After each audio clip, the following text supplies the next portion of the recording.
बिस्मिल्लाहिर्रहमानिर्रहीम। आज मुअर्रिखा 9 सितंबर नवा महीना 2022 बरोज़ जुमे के दिन ज़िला कमर शदद कोट सूबह सिंध से मैं यहाँ पर उस्मान कॉलोनी ज़िला कमर शदद कोट की मेन कॉलोनी है, वहाँ पर खड़ा हूँ। यहाँ पर एक मदरसा है।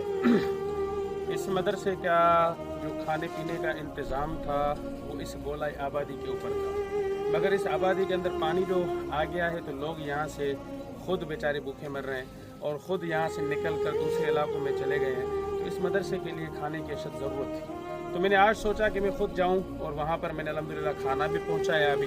तो मैं अलबुरहान ट्रस्ट इंटरनेशनल को मैं शुक्रिया अदा करता हूँ कि वो ताउन अल्हम्दुलिल्लाह बहुत ज़्यादा कर रहे हैं और अल्लाह ताला उनको जज़ाए खैर अता फरमाए और हज़रात को भी जज़ाए खैर अता फरमाए जो हज़रात इन लोगों से ताउन फरमा रहे हैं। आप कैमरा मैन यहाँ दिखाएँ, पानी दिखाएँ इनको। ये पानी पूरा रोड पानी है, यहाँ पर ये पूरे इलाके पानी के लपेट में आ चुके हैं।